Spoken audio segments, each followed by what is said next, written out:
I want to pivot a little bit here and talk about your practice for a second, because I don't know that we've done a great job of that before. So I think for a lot of the people who are going to watch this, your concept is kind of interesting and probably new to most of them. You and I have discussed a few times. I've seen people try to do what you do, which is concierge medicine, and do it okay and sometimes not so okay.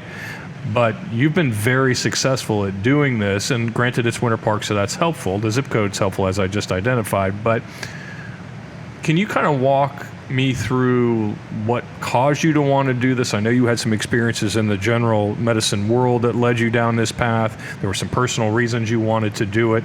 There were some convictions you had about life that made you want to do it. I know having a garage with your sports car in it was helpful.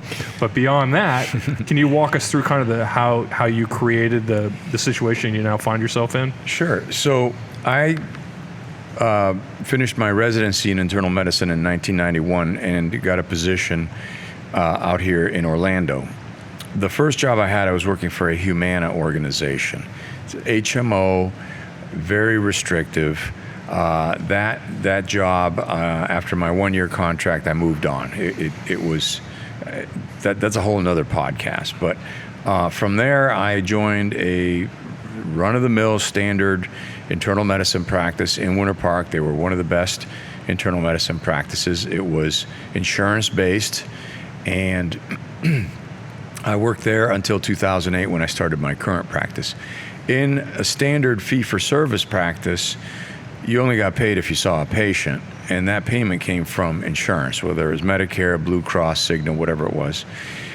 What happened over the years is the insurance companies and Medicare would pay you less and less per visit, and you had no control over that. And so subsequently, over the years, you had to see more and more patients to make the same amount of money.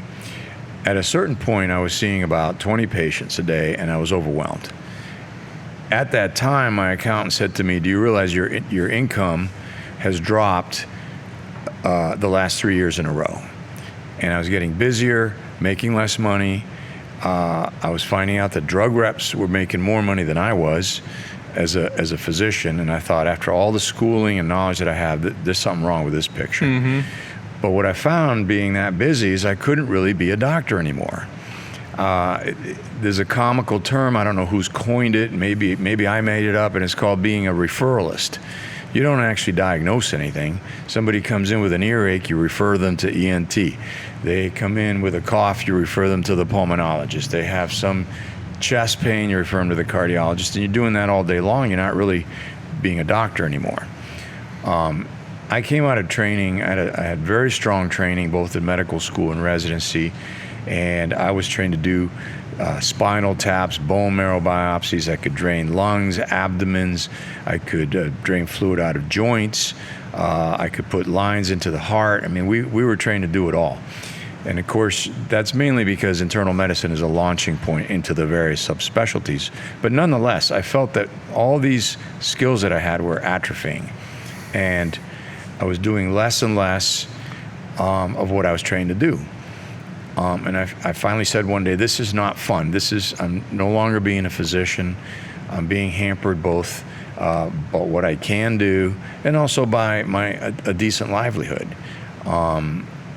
And a patient of mine said to me one day, he said, sometimes I just have a question. I can't get you on the phone. Your staff won't let me talk to you. Or I have a sore throat. I can't see you for a week. By the time I have an appointment, it's either better or it's much, much worse. Why don't you try starting your own concierge practice? It's also called direct pay. It's called membership practice. There's a whole number of names for this. But effectively, I had no idea what he was talking about. And so I started researching it. And what you do is you charge an annual membership fee. Now, some doctors will also bill insurance or Medicare.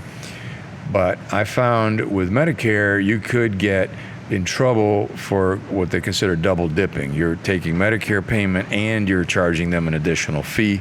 There's laws against that, and so I opted out of Medicare. And then with insurance companies, they fight you tooth and nail just to pay you, that you end up paying half your fee to administrative personnel just to collect the $50 or whatever it is. So I actually don't bill insurance for anything. Now, patients come to me, and the insurance is used for when I draw labs or send them for x-rays or for other doctors. You fast forward from 2008 to now, and I have interviewed several doctors in an attempt to grow my practice. Several of these doctors are working for some of the large hospital systems, and they are now seeing 40 patients a day. And when you have a patient that comes in with diabetes and high blood pressure and cholesterol, and they have anxiety, and their left toe aches, and can you look at my ear, and I got the spot on my back, I don't know how you can see 40 patients a day and practice good medicine. So the system's becoming more chaotic, more complicated, and at the same time, because I've made the leap, and I normally see, it's not apples to apples anymore, because I may see 10 patients in the office, but I may handle 20 patients via telephone calls, emails, texts, whatever. Now I can handle the problems in the most efficient way without clogging up the office with a huge number of patients. Most people don't want to come in if they don't have to. Exactly. Some people have a pink eye and they send me a picture of their eye. Do I need to come in, or is this something you can handle? Boom, I see the picture. I'm like, yep, you got pink eye. And here we go. I'm sending the eye drops to your pharmacy, problem solved. And so that's how I jumped in 2008 to this. It was literally jumping off a cliff. I had no idea whether I'd be successful. I was almost the first guy in Winter Park. And there really weren't that many people doing it when I did it. I went to the bank, got a loan, rented an office, hired some people, got some software and hardware equipment. I had some patients from my old practice who followed me over, and slowly grew the practice to where it is today. A doctor and an entrepreneur.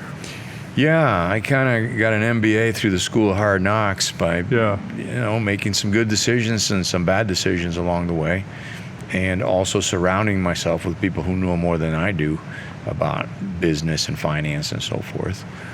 I just think that it's, correct me if I'm wrong, because every time I talk about this, I leave a little bit angry, because you think about the healthcare system and how jumbled up it is. What a mess, 40 patients a day. I mean, I know sometimes when I go to a specialist for whatever I have to go for, they're always nice people, but they got one foot in the door and one foot out the door, and seem to be carrying some kind of monitoring device with them, almost like an ankle bracelet that's going to go off if Big Brother finds out they've spent more than 3 minutes with me talking about whatever it is. And when people go to the doctor, they're nervous. Yeah, that's just natural. Like, okay, what's this guy going to tell me? Give it to me straight, doc. Well, you have a hangnail, so shut up. But that is a thing. We want to be talked to. And you're right. We may only hear 10%. But we want to hear the 10%. We want that time. And I think between insurance companies and large healthcare outfits, I won't name any names. Right. I was careful to remain anonymous. Yeah. I won't name any names that owns all the real estate in downtown Orlando. But they seem to be squeezing doctors and patients, and to some degree, I think, pitting them against each other. Yeah. Because I think a lot of times I talk to people, I'm like, well, that doctor this, and he makes all this money. I'm like, I don't think they make as much money, number one, as you think they do. And the only reason they're hurrying is because they don't want to lose their jobs, right? Right. So am I fair in saying that that's the landscape, kind of? In the past, doctors used to own their own practices. They'd have group practices and so forth. I would say it's getting close to 90% where physicians are now hospital employees of one hospital system or another. Right. And now they basically just show up for work and go home, do what they're told to do, and that's that. In a way, doctors aren't generally good businessmen anyway, so trying to run an office for a physician is not easy. I have learned that. But in another way, you give up autonomy, and now you're told to see 40 patients, and somehow you get it done. And then nobody's happy. The dissatisfaction amongst physicians is enormous. And as you say, on the flip side, the patients are not very satisfied either. Right. Now, the medicine is also fascinating. I mean, there are advances made all the time. The COVID vaccine, I was listening to the news right now. It is a miracle how good the vaccine is. It is way better than any vaccine we've ever made. And so far, we're finding it to be quite safe, despite everybody's worry. Right. But it's miraculous. The fact that the mask mandate was lifted yesterday was due to the numbers coming out better than expected. And I won't go into the details, but it takes money to create these breakthroughs. However, there's also a lot of profit that's being made in the medical world, but it's concentrated in certain areas, usually at the top of the mountain. Mm-hmm. And doctors in general do better than the general population. Sure, so I don't, as they should. Yeah, but I don't want to, cry that we're poor and this and that. Right. But it does take a lot of years and a lot of money to get through medical school, right. And you don't actually start making money until you're probably in your mid to late 30s. Yep. Once you pay off all the student debt. Nonetheless, what I'm finding is in this system, the doctors are the infantrymen of the Army. And the top of the heap are the hospitals and the insurance companies, and they make scads of money. And so sometimes you wonder, are they really having physicians see so many patients because that's just the way it is, or to maximize profits? It's probably somewhere in between. But I think at some point you reach a breaking point where the doctors just aren't doing an effective job anymore. And I don't know if we're there yet, but if we're not, we will be there. And I saw that coming so many years ago, and I positioned myself. I didn't know if I was going to be successful, but I knew, according to my machinations and my mathematics, the probability was high, mm-hmm. and I have been spot on. Yeah. I am very busy. I had to shut my patient list down for a while until I got a nurse practitioner that just joined me. I've opened up membership again. I will probably have to shut it down again until I can get another doctor, because people are fed up. Yeah. They're not getting listened to. Their problems aren't getting addressed, and they're finally saying, all right, I'm willing to pay this money to get the health care that I want.